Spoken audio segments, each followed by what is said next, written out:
हाँ, दे दिया मैंने। तो लास्ट टाइम मैं आपको बता रहा था कि कैसे एंगुलर मोमेंटम कंजर्व करवाएंगे हम लोग, इसके बारे में बात हो रही थी। तो हम बात कर रहे हैं आरबीडी के बारे में। तो law of conservation of angular momentum को लेकर बात हुई थी।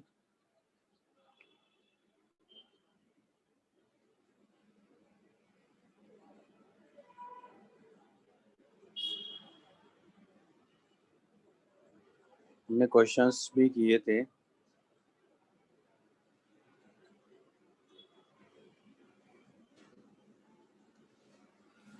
तो मैंने एक क्वेश्चन लिया था, है ना, जिसमें था कि पार्टिकल स्टिक हो गया है। नेक्स्ट क्वेश्चन है वैसा ही है, ये उसका नेक्स्ट पार्ट है, लेकिन कि ये रॉड है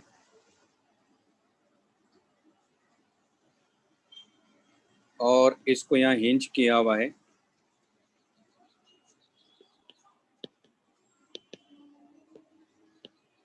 इसका मास m है और लेंथ l है। ये एक पार्टिकल है जो इस एंड पर उसी तरह से आ रहा है जैसे वो क्वेश्चन था। कौन सा क्वेश्चन था वो? क्वेश्चन नंबर 49 था ना। ठीक है, तो वैसा ही क्वेश्चन है। ये पार्टिकल है यहाँ, इसका मास m है और ये u स्पीड से आ रहा है। और यहाँ जो कोलिजन हो रहा है वो इलास्टिक कोलिजन हो रहा है, यानी E = 1 है। कोलिजन कैसा है? इलास्टिक है। ये टेबल पे ये पूरा सिस्टम रखा हुआ है।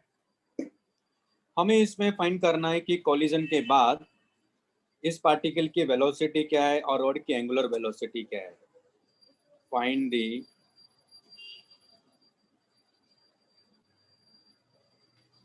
Angular velocity of rod and particle velocity just after the collision। ठीक, and collision is elastic।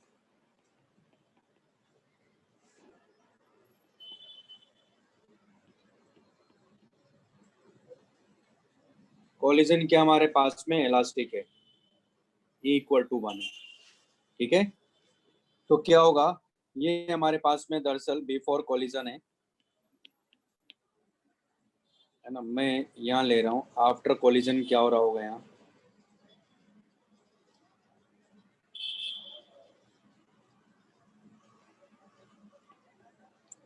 तो मान लिया कि ये ओमेगा से ऐसे घूम गई होगी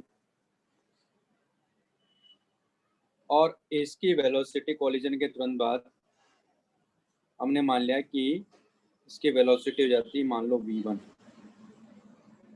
या v हो जाती है ना। कोलिजन के बाद इसकी वेलोसिटी क्या हो जाती है? v हो जाती है। तो एक तो v फाइंड करना है और एक एंगुलर वेलोसिटी फाइंड करना है। ठीक है, तो क्या करेंगे, क्या बताया तो मैंने, हिंज पॉइंट के अबाउट एंगुलर मोमेंटम कंजर्व करवाएंगे। ये हमारा हिंज पॉइंट है, h में ले लेता हूँ इसको। इसके अबाउट एंगुलर मोमेंटम कंजर्व करवाएंगे। क्यों करवाएंगे? क्योंकि उसके अबाउट नेट टॉर्क 0 है। जब नेट टॉर्क 0 है तो इसका मतलब एंगुलर मोमेंटम उस एक्सिस या उस पॉइंट के अबाउट क्या रहेगा? कंजर्व रहेगा, है ना। ये लिख लो पहले।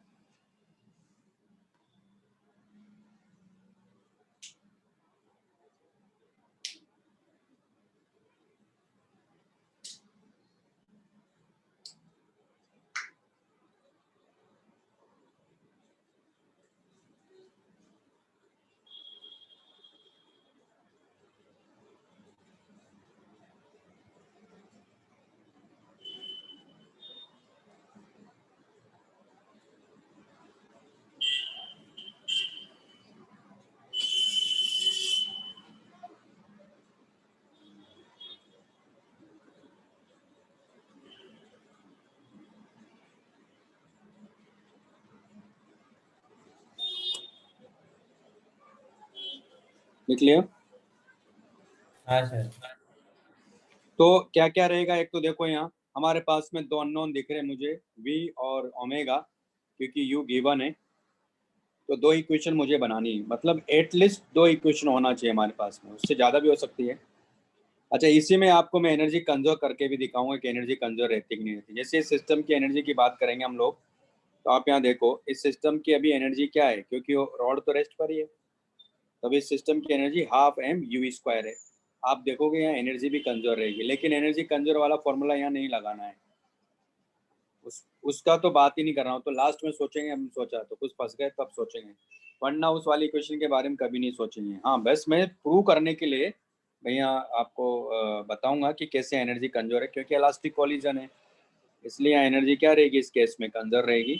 तो प्रूव करके दिखाऊंगा मैं, लेकिन उस इक्वेशन को सॉल्व करने के लिए यूज नहीं करूंगा मैं। तो हमारे पास क्या क्या हो गया, फिर क्या क्या यूज करूंगा मैं। अच्छा, लीनियर मोमेंटम कंजर्वेशन लगा नहीं सकता मैं यहाँ, यानी law of conservation momentum applicable नहीं है। क्यों? क्योंकि रॉड और पार्टिकल को जब आप कंसिडर करोगे तो हिंज पॉइंट पर क्या आ रहा था, लास्ट क्लास में देखा था हमने, क्या आ रहा था, एक इम्पल्सिव फोर्स आ रहा था एन डैश। तो वो रॉड प्लस बॉल या पार्टिकल पर क्या हो गया, एक्सटर्नल फोर्स हो गया ना।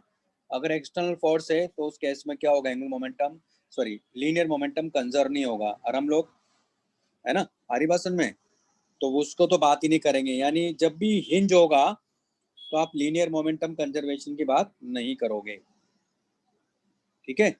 हाँ, लेकिन कुछ ऐसे केस बनते हैं, अगर बॉल को, बॉल मालूम है, अगर बॉल मान लो, ये आपको प्रूव कर दूंगा मैं, 2L/3, अभी समझना है, लिखना नहीं है, ये मैं प्रूव कर सकता हूँ।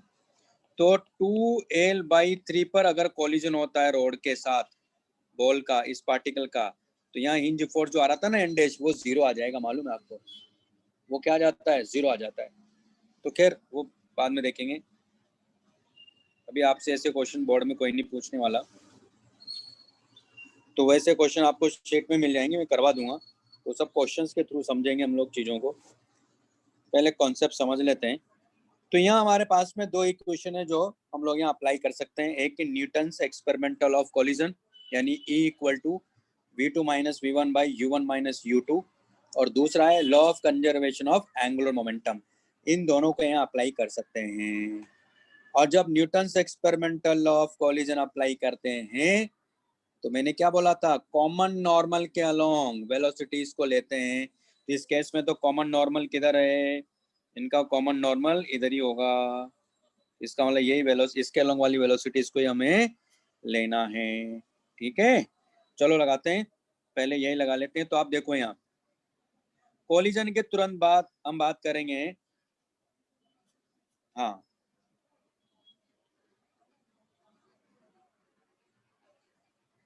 हाँ, केवल एंगुलर मोमेंटम कंजर्व रहेगा। वैसे तो यहाँ एनर्जी भी कंजर्व रहेगी बिफोर एंड आफ्टर कोलिजन, तो क्योंकि इलास्टिक कोलिजन है ना, लेकिन एंगुलर मोमेंटम तो कंजर्व रहेगा ही हिंज पॉइंट के अबाउट, ठीक। तो सबसे पहले वही लगा लेता हूँ मैं, तो law of conservation of angular momentum about point H, ठीक है, पॉइंट एच के अबाउट। तो रोड का इनिशियल एंगुलर मोमेंटम क्या है, जीरो है, प्लस पार्टिकल का क्या है, एम यू एल, किधर है, anti clockwise, equal to rod का कितना है, m l square by 3 into omega, plus particle का एम वी एल। ये भी किधर है, ए के डायरेक्शन में, यानी ये भी किधर है,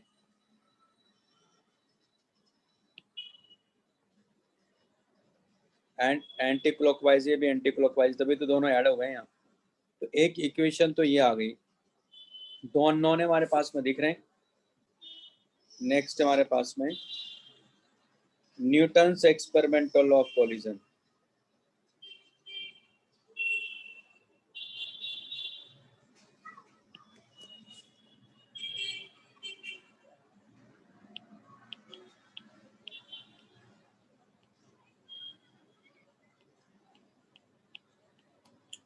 तो क्या है, E equal to V2 minus V1 by U1 minus U2, ये हो गया E।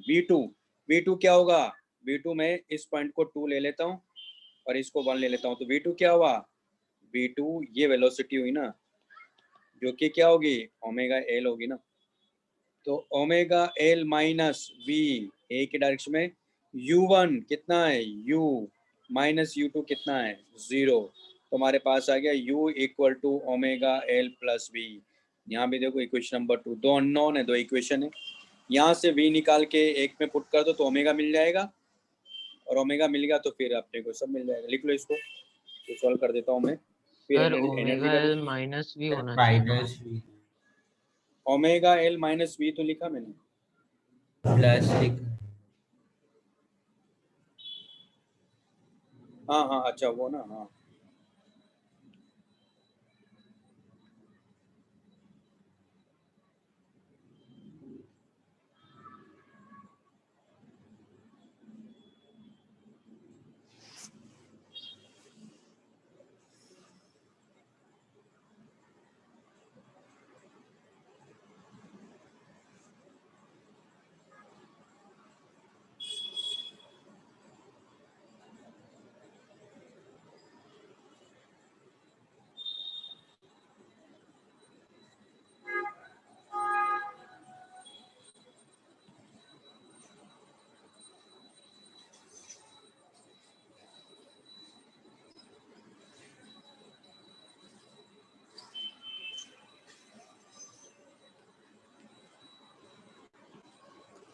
तो क्या हो जाएगा हमारे पास में, यहाँ से V equal to U omega l minus u, ये इक्वेशन नंबर 2 ये मान लेते हैं। तो from 1 and 2,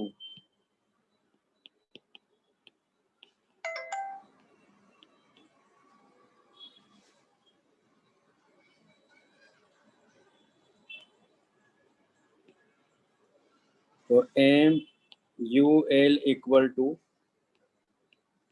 M l square omega by 3 plus m l into v omega l minus u. तो ये हो जाएगा हमारे पास में 2mu, है ना, इसको उधर ले गया हूँ लेफ्ट में मैं, और यहाँ हो जाएगा m l square by 3 plus m l square into omega. तो ओमेगा मिल गया मुझे यहाँ से, तो ओमेगा इक्वल टू कितना आ गया, 2mu by m l square by 3 plus m l square. ठीक है, तो ये ओमेगा आ गया, तो वी भी मिल जाएगा अपने को। वी कैसे होगा, ओमेगा की वैल्यू वहाँ रख दो। तो वैसे तो एक एल से तो एल कैंसिल आउट हो जाएगा, एक क्या मिलेगा, एम यू, क्योंकि एल स्क्वायर बाहर लेंगे तो एम बाई 3, तो एल रह जाएगा यहाँ प्लस स्मॉल एम। तो ओमेगा एल की वैल्यू यहाँ से मिल गई मुझे।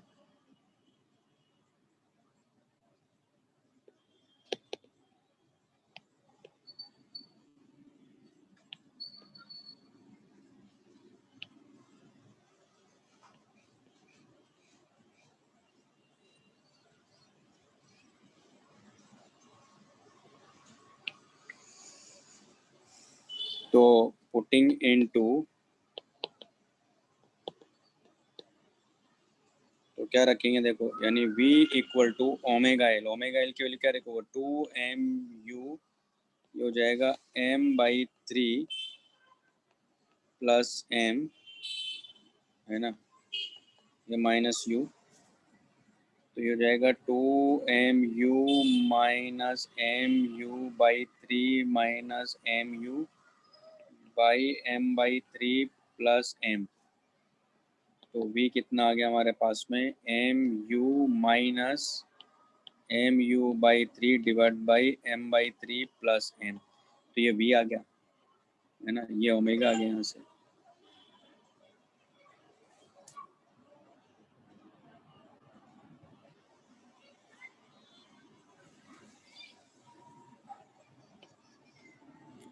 अब देखो टोटल एनर्जी लिखते हैं पहले। इनिशियल तो पता है half m u, half initial kinetic energy कितना है, हाफ एम यू स्क्वायर है, जरा कर दूं नहीं वाला तो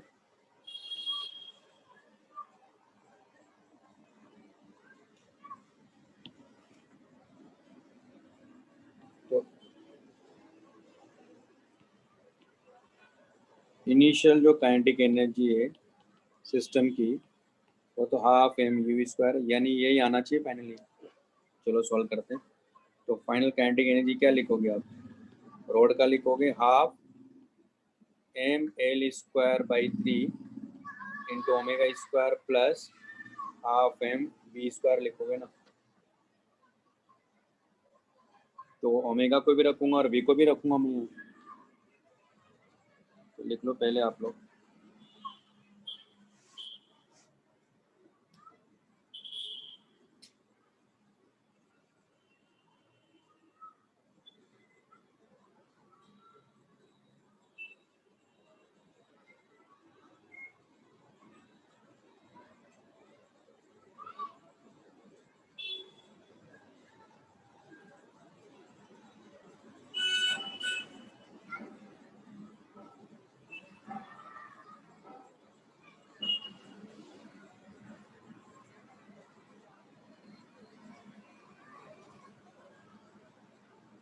लिख लिया? ये तो लिख लिया ना आप लोगों ने, ये वाला पार्ट तो। हाँ हाँ सर। सर।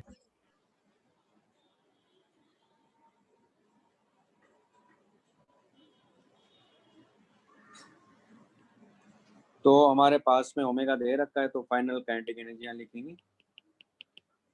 तो ये हो जाएगा m l square by 6 into omega square, यानी 2mu बाई, है ना, और ये एल है यहाँ m/3 प्लस एम, और इसका whole square plus half m, और ये कितना लिखोगे आप? M u minus m u by 3 by m/3 plus m, और इसका भी होल स्क्वायर, ये लिखोगे।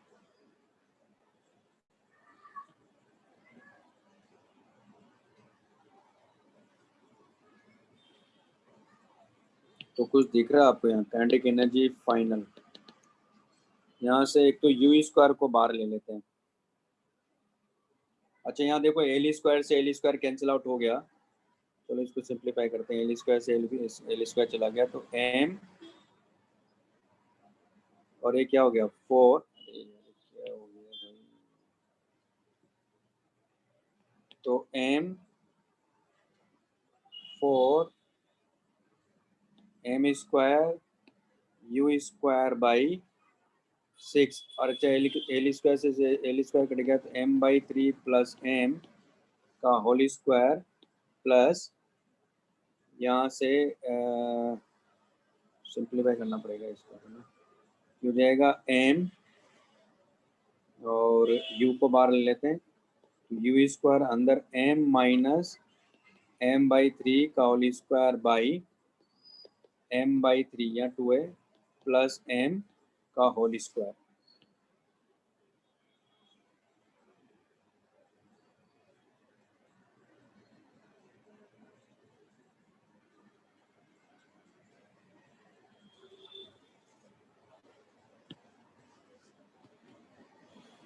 तो काइनेटिक एनर्जी फाइनल, तो आप यहाँ देखो कि यहाँ से मैं क्या क्या बाहर ले सकता हूँ। देखो एम यू स्क्वायर को बाहर लेते हैं, और m/3 प्लस एम का होल स्क्वायर इसको भी बाहर लेते हैं, तो यह मिलेगा 4 capital m small m by 6, plus यहाँ क्या मिलेगा? m माइनस m/3 का होल स्क्वायर बाई 2 मिलेगा, है कि नहीं? तो ऊपर नीचे यहाँ 3 से मल्टीप्लाई कर लेते हैं। हाँ, तो ये हो जाएगा हमारे पास में m u square by m/3 plus m का होल स्क्वायर, और ऊपर क्या हो गया देखो 4mm प्लस 3, इसको एक्सपेंड करो तो क्या मिलेगा? m स्क्वायर प्लस m/3, है ना, का whole square -2mm/3 divided by यहाँ क्या मिल जाएगा अपने को 6 ना, ये सही लिखा ना।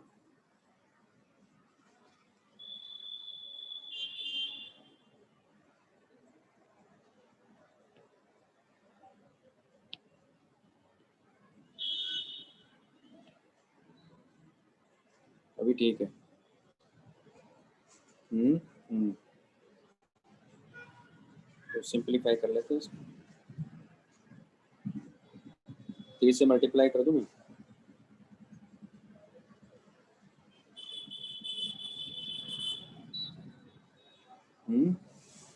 ये सही आ रहा है क्या, कुछ गड़बड़ क्या?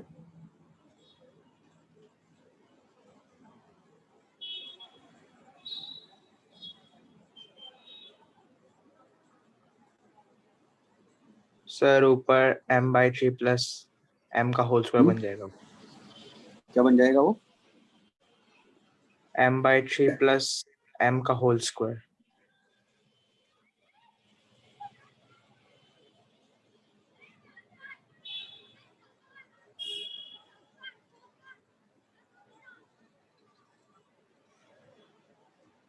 ये नहीं कैसे, ये इधर 4 mm है ना, ये इसका कैसे एडजस्टमेंट किया आपने?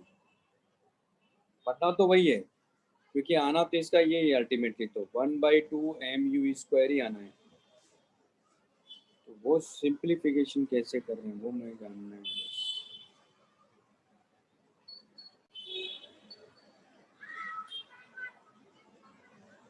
सर 3 को अंदर ले जाएंगे तो वो 3 से कट जाएगा ना mm के उधर,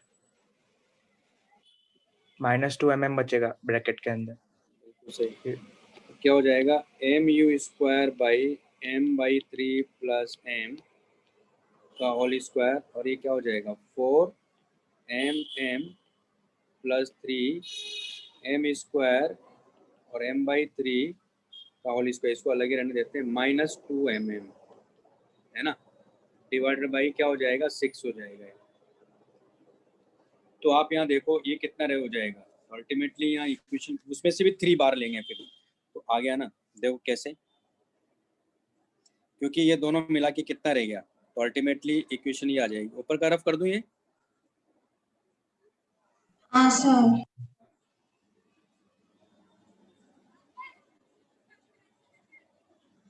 तो जब इलास्टिक कोलिजन होगा तो इस तरह से एनर्जी क्या रहेगी, कंजर्व रहेगी। तो यहाँ देखो ये कितना हो गया, देखो ये हो गया mu²/m/3 प्लस m का होल स्क्वायर, ये दरअसल काइनेटिक एनर्जी फाइनल है।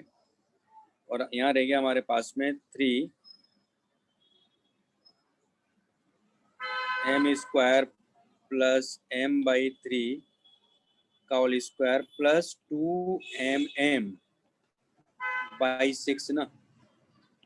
अब यहाँ से 3 को बाहर ले लेंगे हम लोग,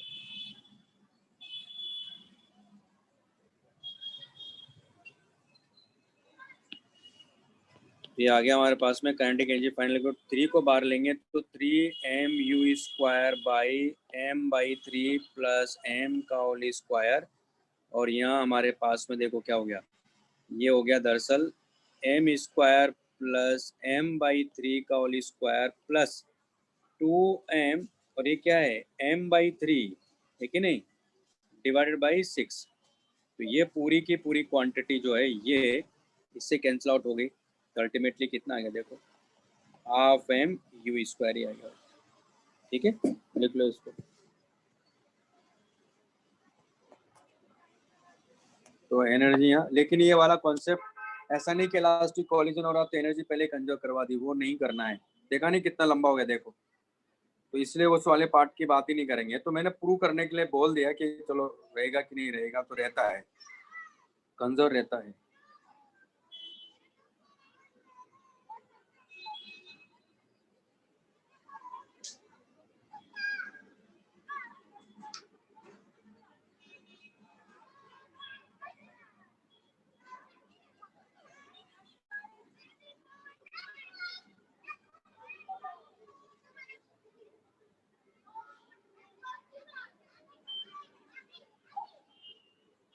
डायरेक्ट फॉर्मूला लगाएंगे ना, मतलब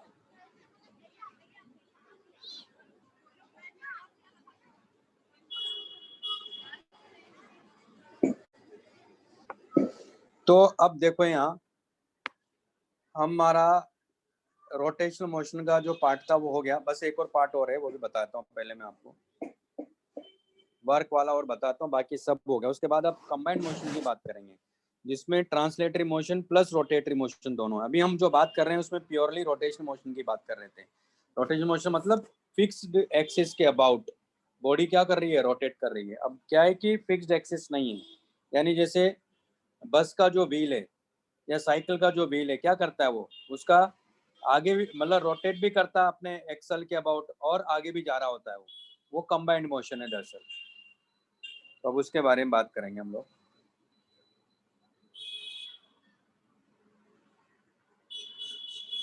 मैं आपको 2 पॉइंट और बता देता हूँ, एक तो एंगुलर इम्पल्स का और एक वर्क वाला। लिख लिया सबने? हाँ सर। हाँ सर। चलिए तो नेक्स्ट पहले एंगुलर इम्पल्स के बारे में बात कर लेते हैं।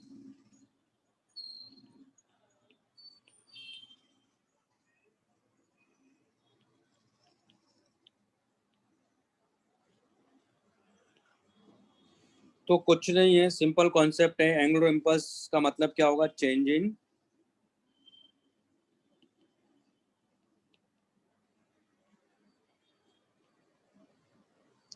एंगुलर मोमेंटम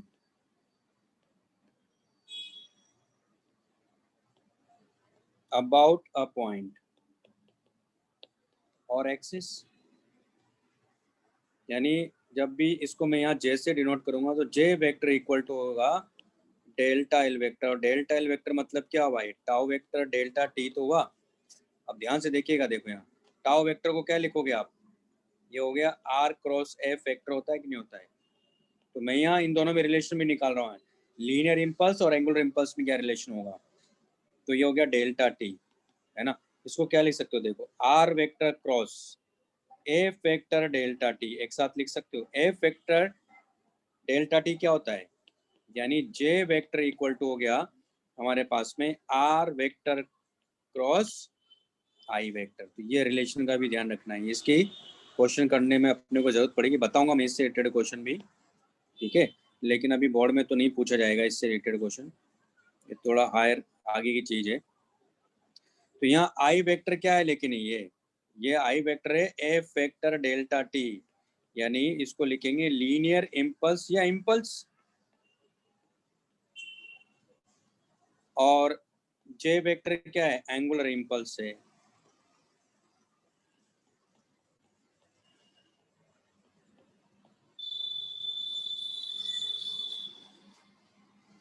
तो एक तो ये हो गया पॉइंट, और दूसरा है वर्क डन बाय।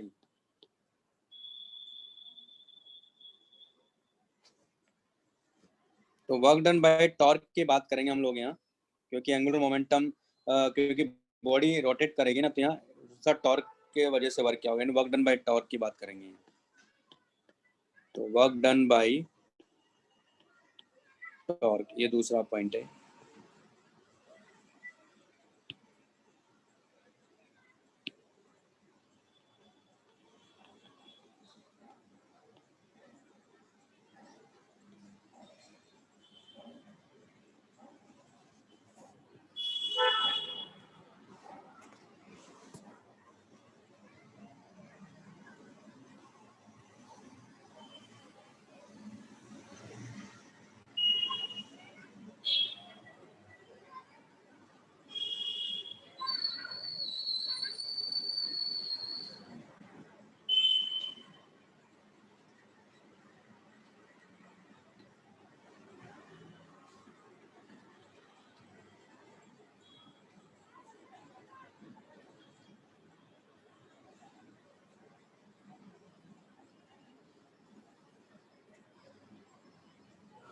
तो दूसरा पॉइंट आप चाहो तो इसमें लिख लो, एंगुलर इम्पल्स में ये वेक्टर क्वांटिटी है, it is a vector quantity. दिख ही रहा है, देखो ना रिलेशन।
देख लिया।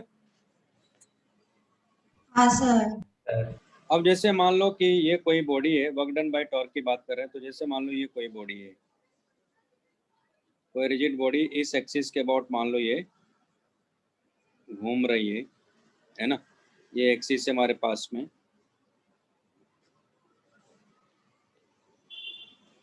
और मान लो यहाँ कोई फोर्स है ना, तो ये मान लो यहाँ से जो डिस्टेंस है इस पॉइंट की,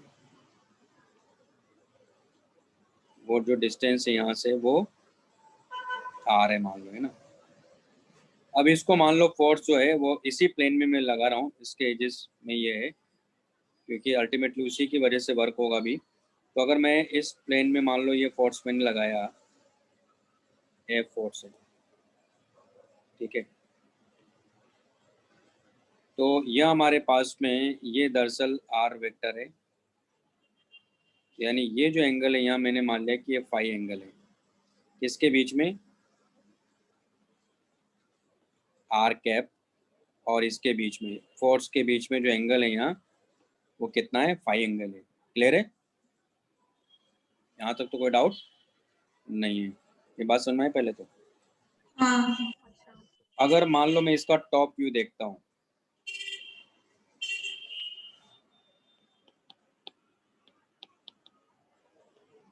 तुम्हारे पास में ये बॉडी ऐसी सी नजर आ रही है और ये ऐसे घूम रही है, तो वो पॉइंट हमने यहाँ लिया हुआ, ये आर वेक्टर है,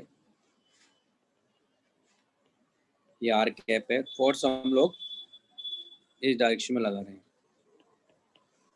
और ये एंगल कितना है, फाई है।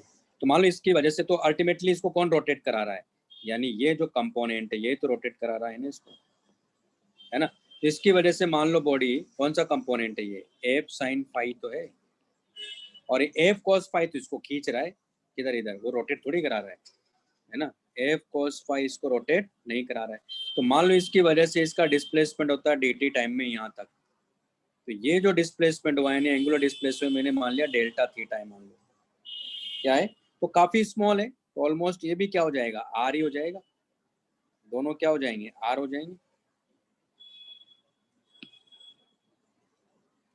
है ना। तो आर हो जाएगा तो अल्टीमेटली इसका डिस्प्लेसमेंट कितना हुआ, आर डेल्टा थीटा, तो वर्क कितना लिखोगे अब आप यहाँ, टाउ, टाउ नहीं, वो तो बाद में देखेंगे, टाउ तो पहले वर्क देखेंगे, तो डी डब्ल्यू क्या हो जाएगा, f sine phi into the displacement कितने का हो रहा है, तो आर डी थीटा, है ना भाई, इसका डी थीटा अगर एंगुलर डिस्प्लेसमेंट हुआ तो ये डिस्प्लेसमेंट कितना हुआ इधर की तरफ फोर्स के डायरेक्शन में, आर डी थीटा, यानी इसको क्या लिख सकते हो आप, देखो ध्यान से, r sine phi, sorry f sine phi into r, ये एक है, इंटू डी थीटा, ये देखो ये क्या है, ये टॉर्क तो है, क्योंकि आर और एफ साइन फाई के बीच में एंगल 90 डिग्री है, तो ये क्या दे रहा है दोनों के बीच का मिला के, ये टाउ दे देना, तो टाउ डी थीटा, यानी ये वर्क होगा, टाउ डी थीटा वर्क होगा, ठीक है ना,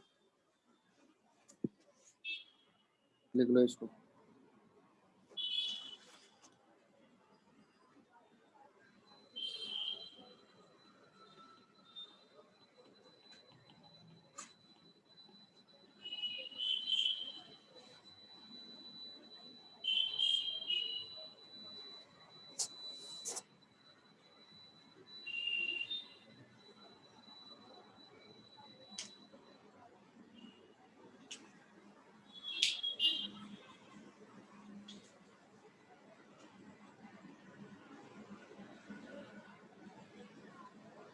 ये बात समझ में आ गई भाई सबको।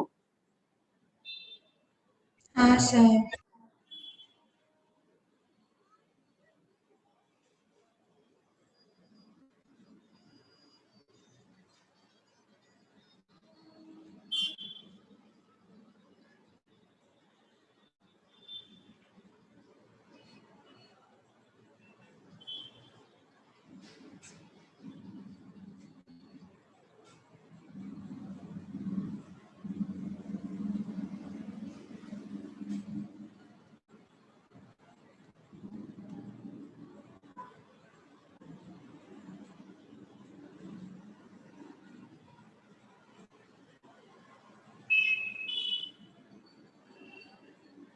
लिख लिया? एक मिनट सर।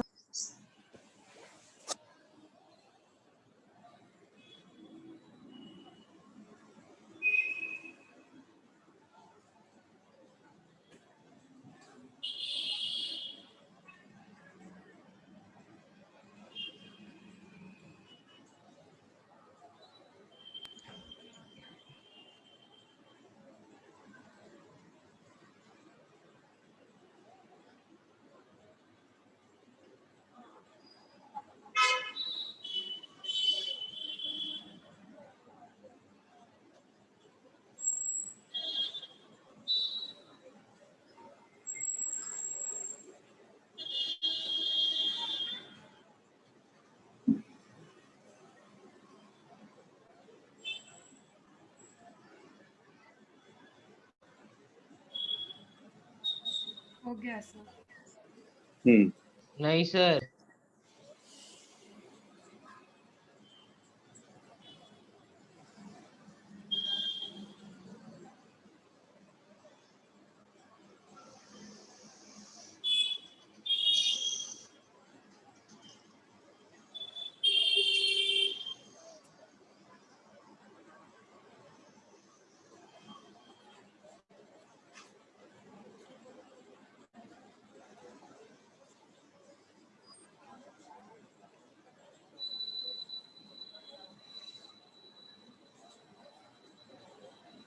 हो गया सर।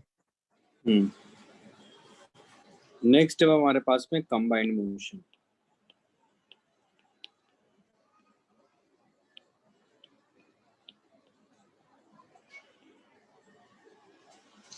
कंबाइंड मोशन की जब भी बात करेंगे मतलब ट्रांसलेटरी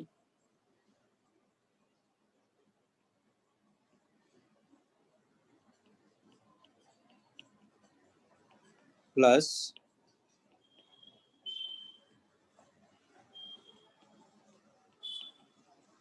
रोटेटरी मोशन।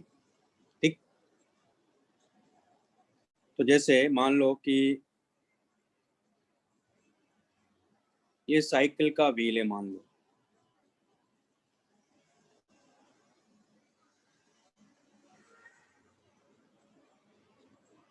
इसमें ऐसे स्पोक्स होते हैं,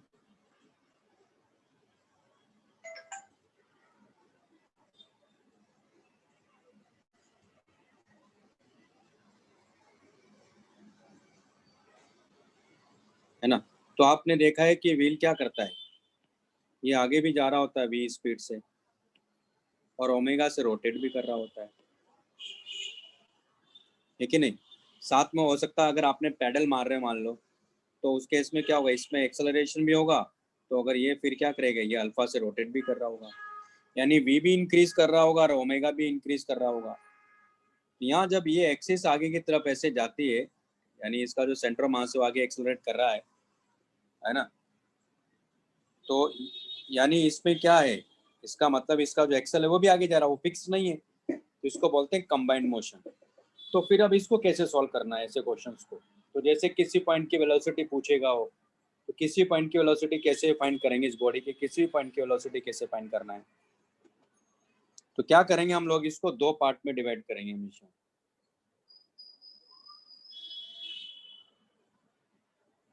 क्या करेंगे, दो पार्ट में डिवाइड करेंगे। ये तो लिख लेना आपने, ट्रांसलेटरी मोशन और रोटेटरी मोशन। हाँ सर। हाँ सर।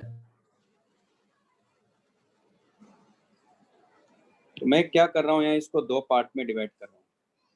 एक जिसमें सिर्फ ये रोटेटरी मोशन कर रहा है,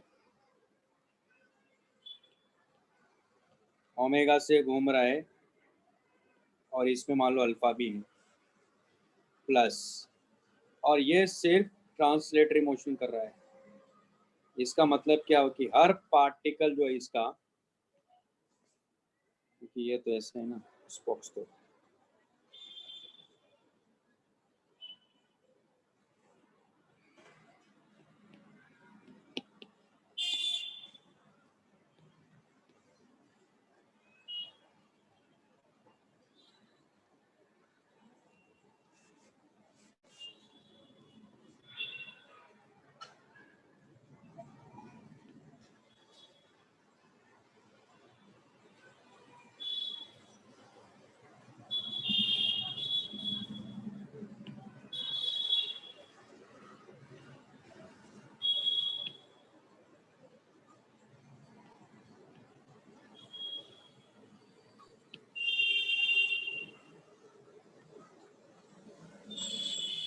अब मैं यहाँ कुछ पॉइंट चूज कर रहा हूँ। मान लो जैसे कि ये पॉइंट मैं कह रहा हूँ कि ये पॉइंट ए है और इसी पर यहाँ मान लेते हैं बी पॉइंट है,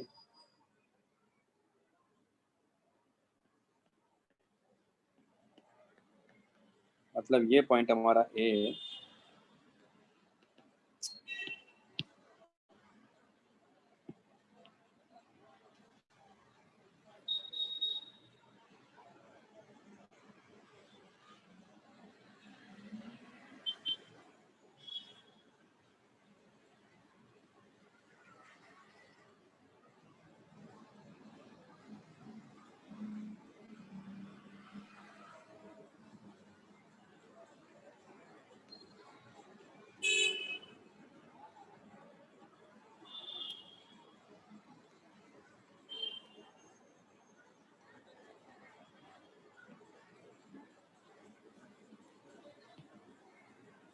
तो ये वेलोसिटी इसका v है, एक्सेलरेशन a है, ये ओमेगा है, ये एंगुलर एक्सेलरेशन है।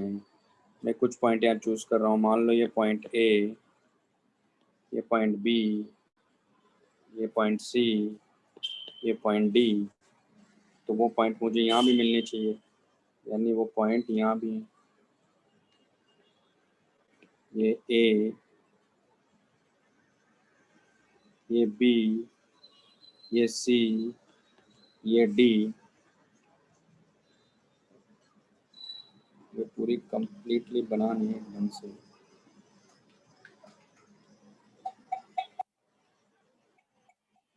हम लोग क्या कर रहे हैं यहाँ, इनको ऐड करेंगे इसे, है ना।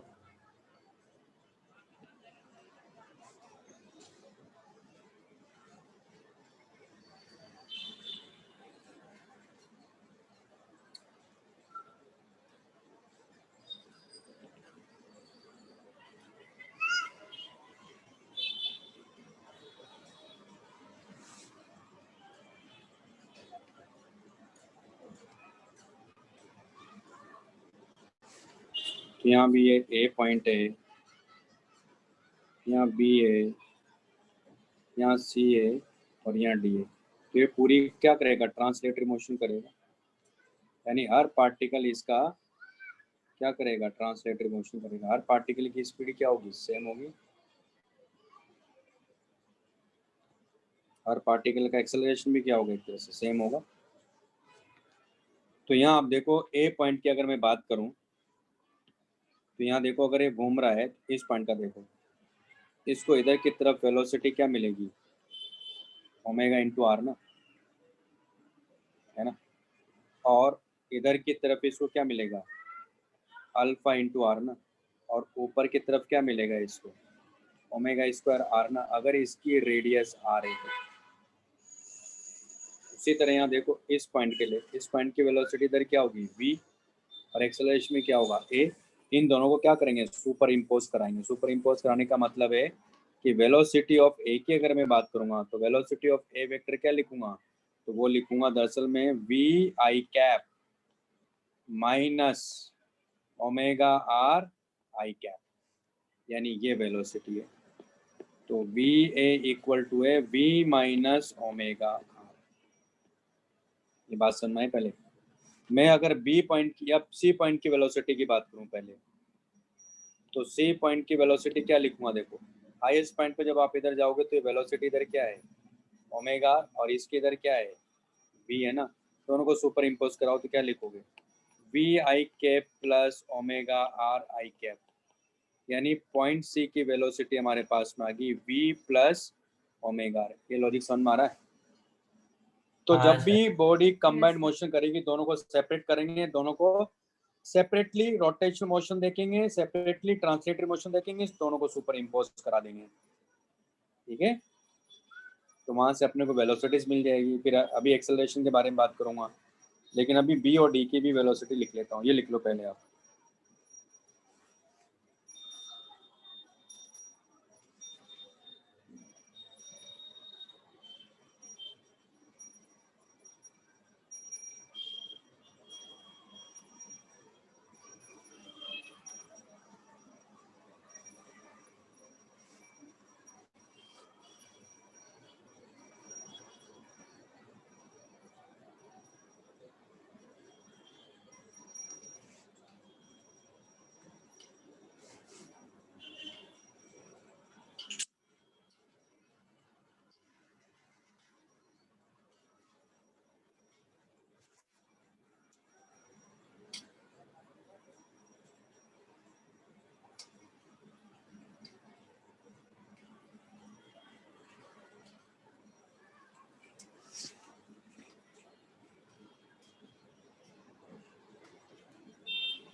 सुपर इम्पोज मतलब एक को दूसरे के ऊपर रख दो।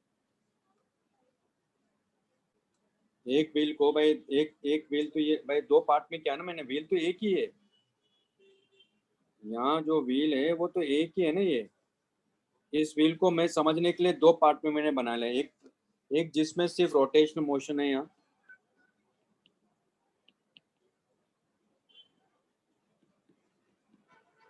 और इसमें ट्रांसलेटरी मोशन है।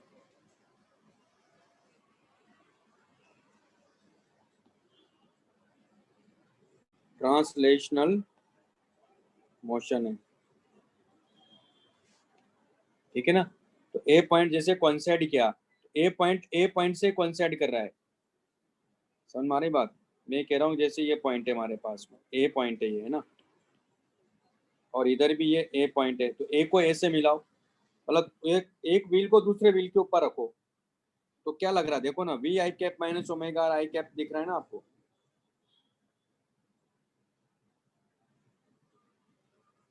उसी तरह देखो सी को देखो, तो V I cap plus omega are I cap दिख रहा है ना। उसी तरह अब बी का बात कर रहा हूं मैं, तो बी के लिए क्या हो जाएगा देखो, यहाँ बी के लिए जो वेलोसिटी होगी वो इधर की तरफ है ना, इसके लिए तो ओमेगा आर, और बी के लिए जब इस पॉइंट पर जाओगे तो किधर है वेलोसिटी, इधर है ना। तो इन दोनों को सुपर इम्पोज कराएंगे तो क्या मिलेगा,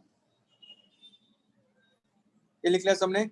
तो यहाँ जो मैं बात कर रहा हूँ दरअसल ये जो पॉइंट है ये क्या है, ये वाला पॉइंट जो मैं बात कर रहा हूँ ये, या कैसे समझाएं, ये वाला देखो यहाँ, ये ब्लू पॉइंट दिख रहा है आपको, ये दरअसल इसका सेंटर ऑफ मास है। इस केस में क्या ले रहा हूँ मैं यहाँ, सेंटर ऑफ मास ले रहा हूँ मैं।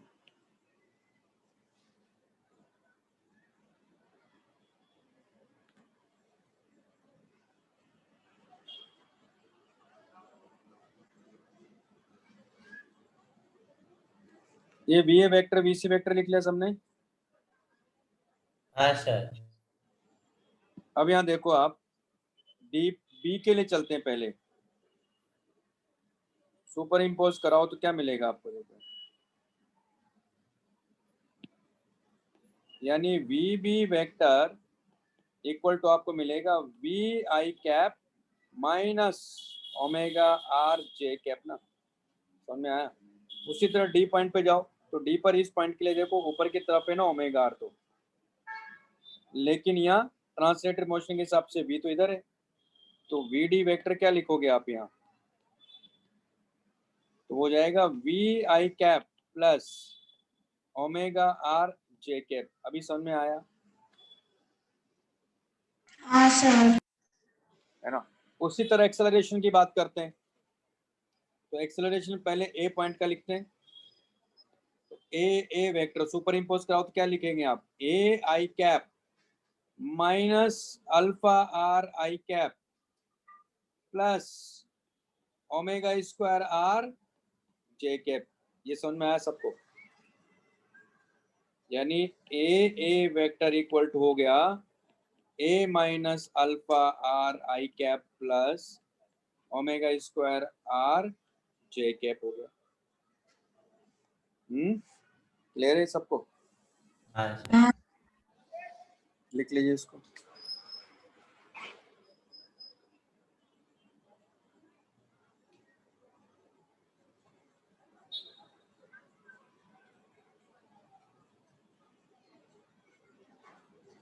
भाई बोर्ड की कैसी चल रही है आपकी प्रिपरेशन, जल्दी छोड़ दूंगा आज मैं, ये वाला पार्ट करके ही छोड़ दूंगा सोच रहा हूँ मैं। लेकिन ये है कि आपको फिर बोर्ड का पढ़ना है नहीं कि बीच में फिर आप मस्ती कर रहे हैं, वो सब नहीं चलेगा। हाँ सर। आपका बोर्ड का लेक्चर हुआ कि नहीं हुआ लास्ट वीक में, लास्ट वीक नहीं हुआ था, सर का तबीयत खराब था ना।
हो गया?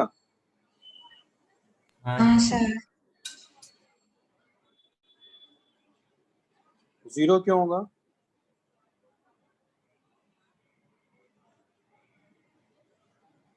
क्यों? अपनी मर्जी से थोड़ी करना है।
हो गया ना भाई? अब जैसे बात करते हैं, ये तो हुआ ए का। अब जैसे मैं बी का चलता हूं,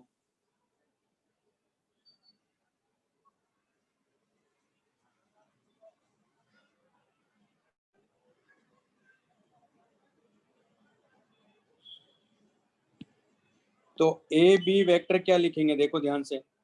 तो ए बी वेक्टर में देखो, एक तो ये तो रहेगा रहेगा इधर अल्फा आर, और इधर क्या रहेगा,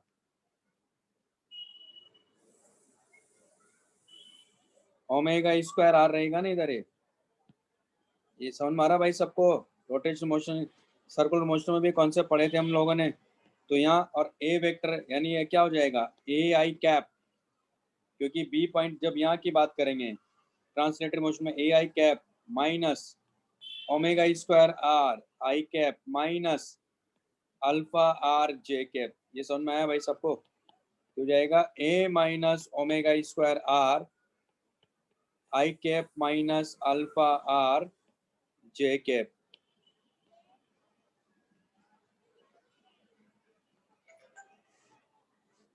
ये क्लियर है भाई? मैंने क्या लिखा है यहाँ? हाँ सर।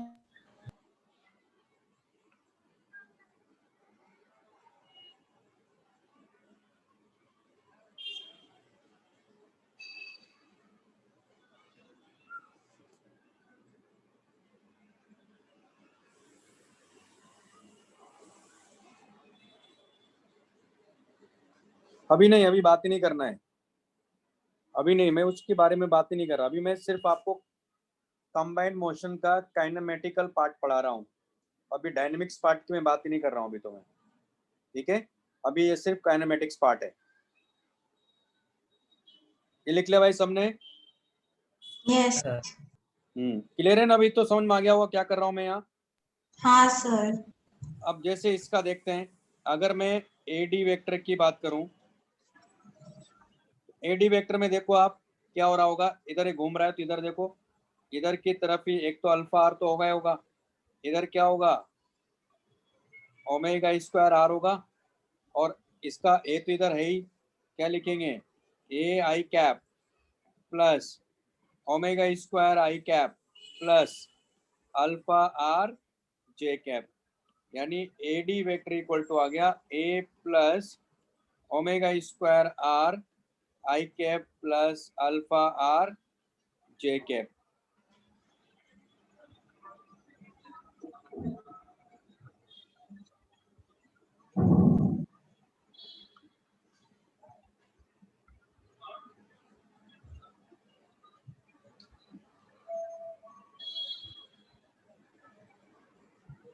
ठीक है, उसी तरफ सी पर चले जाते हैं। सी वाला भी देखते हैं, देखो क्या हो रहा है सी में भी।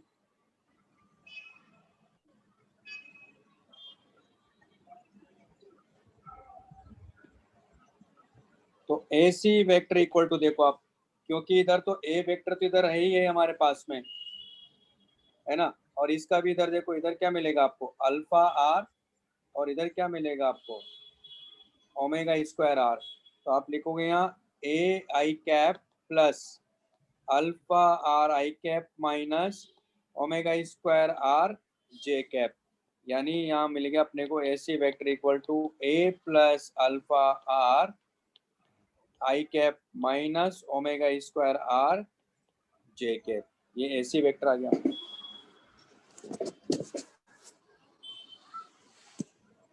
तो इस तरह से हम लोग कंबाइंड मोशन के बारे में बात करेंगे।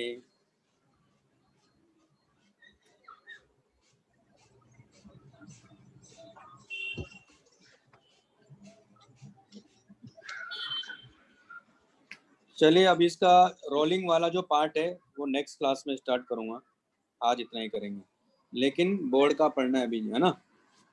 हाँ जो भी पढ़ा है उसको अच्छे से पढ़ो, अगर इस टॉपिक को रिवाइज करना है तो इसको रिवाइज कर लो अभी। चलिए फिर, okay, bye bye. Bye sir.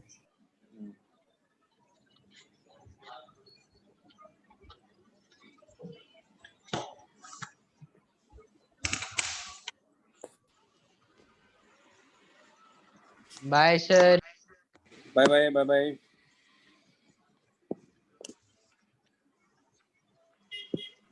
Sir इसमें हमने ग्रेविटी को नहीं माना ना। हाँ जी बोलिए। सर इस क्वेश्चन में हमने ग्रेविटी को नहीं माना ना। नहीं, अभी ग्रेविटी की बात ही नहीं कर रहे हैं हम लोग, तो हम तो ग्रेविटी की बात करेंगे, तो जो भी नेट एक्सेलरेशन जो भी बनेगा वो बताएंगे आपको। डायनेमिक्स पढ़ाऊंगा तो वहाँ बात करूंगा, है ना। वहाँ जब मैं मान लो इंक्लाइन प्लेन से किसी बॉडी को अगर मैंने छोड़ा तो क्या होगा, तो बताएंगे उसके बारे में, तो क्लियर हो जाएगा वाला पॉइंट, ठीक है। क्योंकि अभी तो एक काइनेमेटिक्स है ना, तो इसमें जैसे आप ऐसा समझो कि रेक्टिलिनियर मोशन जब पढ़ रहे थे तो हमने कहाँ किसकी बात करी थी, कुछ नहीं, हमने तो सिर्फ एक्सेलरेशन की, वेलोसिटी की बात करी थी। वैसा अभी यहाँ है, डायनेमिक्स वाला पार्ट भी कल ही पढ़ा दूंगा फिर मैं आपको, ठीक है। Okay sir, thank you. Okay.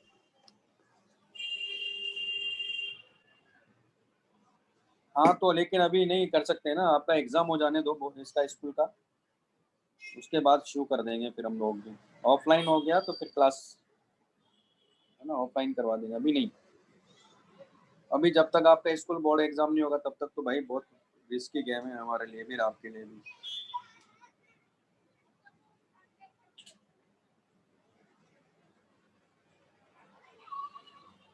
ठीक है, चलिए फिर, okay bye. Okay, bye bye.